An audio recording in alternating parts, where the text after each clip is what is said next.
in wanting to understand the world that I live in, I have to better know myself, right? The more I know myself, then the more I know other people, right? The easier it is for me to read between the lines. So I'm not just listening at what they're saying, but I'm hearing them, right? I'm hearing them across sort of times and spaces, and by that I mean sometimes we do things in the present moment that exists in a past event which often people have forgotten about, and yet that is what drives them. So there is things in the past that can sometimes push us forward in time, and there are things as well in the future that can drag us, right? And so, as in desires, for example, goals, I have a vision of where I'd like to be, and so every step that I make moving forward is hopefully a small iteration towards that destination. But one thing that I find fascinating is the pull towards stories that have a larger gravitational what's the word I'm looking for? I don't want to use the word pull again, but that's what that maybe that's where the word pull should have been. The thing is, I'm speaking aloud in a sort of stream of consciousness without having created it, curated it like I do with my YouTube videos. This is very much just I've opened my mouth and now words are coming out at a speed that's slightly faster than my brain, which says a lot actually, because that's not how it should work. The brain should definitely be faster than the mouth. But my point is, I'm hearing this for the first time live in real time. Eric's voice.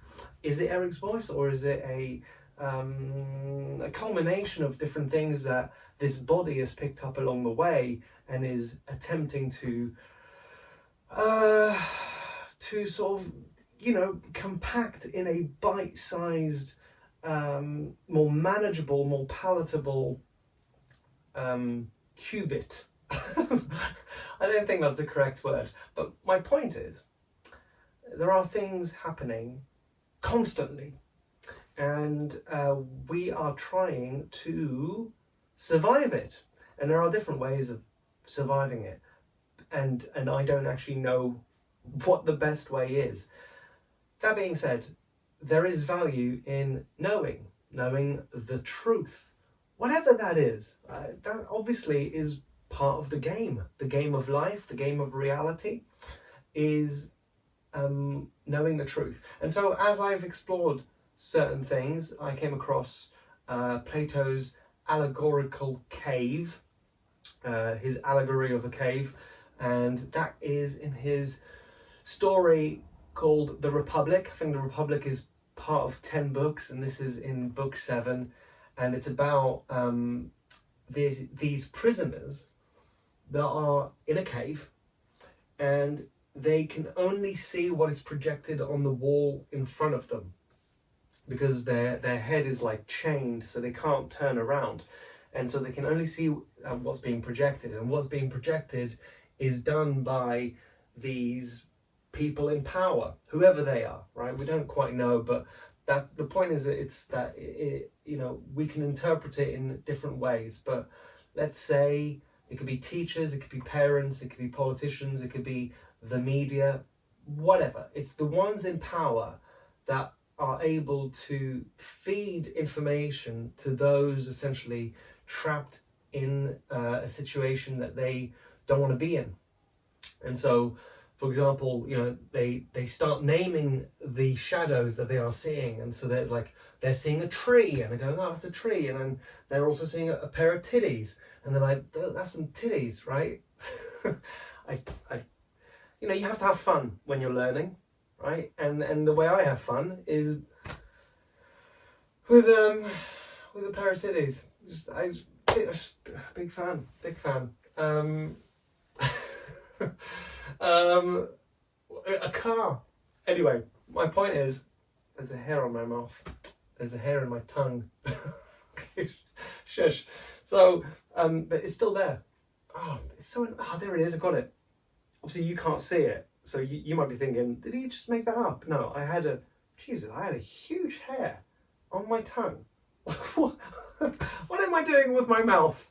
Anyway, boop, shush. Okay, so what was I saying? Oh yeah, so these nerds, they're trapped. They're only seeing the shadows, and they're naming them. But of course, they're naming it like they're going, "Oh, that's tree. That's a tree." But of course, that's not a tree. That's a shadow of a tree. And even that is not a tree. That's just an object which has the sort of curvature of a tree. Same thing for the titties. Same thing for the car. And then there is an artificial light. There is a fire there that casts a shadow. And in the story, one of them gets released, and it takes him actually quite a long time to decide to get up and to turn around to see that actually there is something projecting their reality, that manufacturing their reality. Because as far as they're concerned, they don't even know about any of this, right? All they know is the cave and the shadows. And the sounds as well. These people are making sounds of like the cars beep beep and the titties woo. I don't know what the sound of a titty would be, but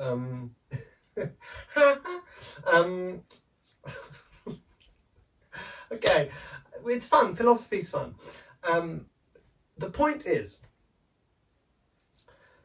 it takes him ages to turn around, to have the willpower to acknowledge that the reality which he has been or she has been presented with is false, is wrong.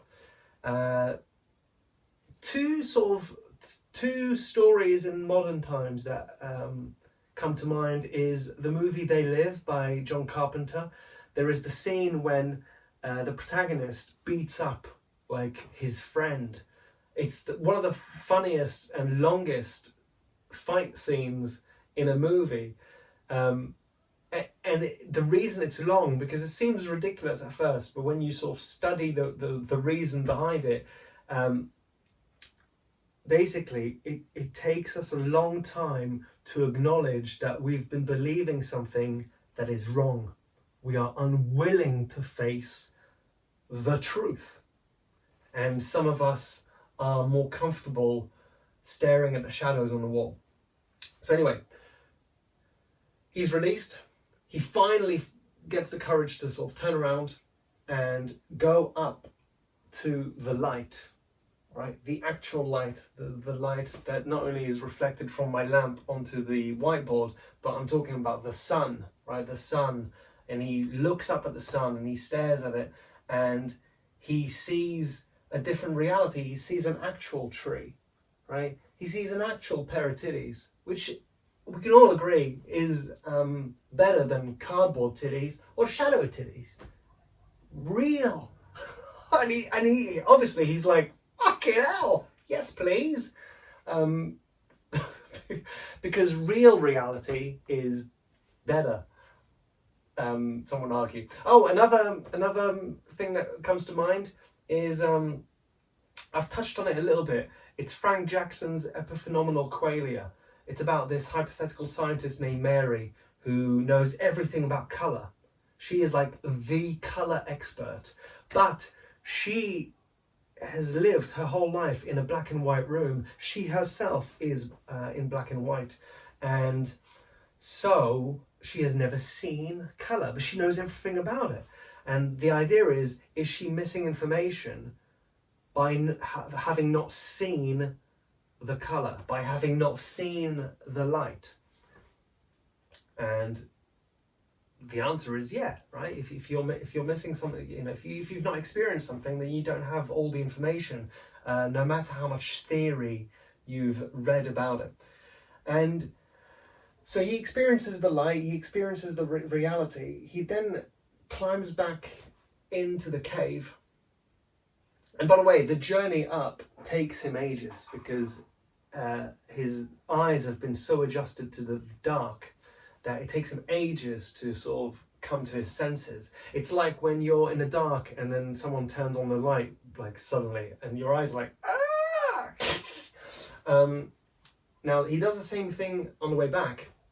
And he tells these guys that are trapped, yo, you ain't going to believe it, but there is more to our reality than we are being fed.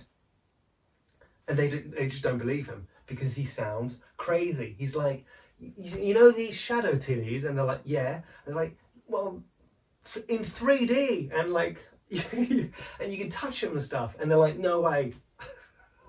That is not what I know of titties. What I know of titties is they are two-dimensional sort of shadows on walls. And he's like, bruv, if you followed me up there, there's like, there's just, you get my point, right? They don't believe the truth. They are unwilling to turn around. They are unwilling to, what's the word that is used in the story? Something like convert their soul. You have to pivot. You have to do a full turn to a different perspective and be willing to acknowledge it.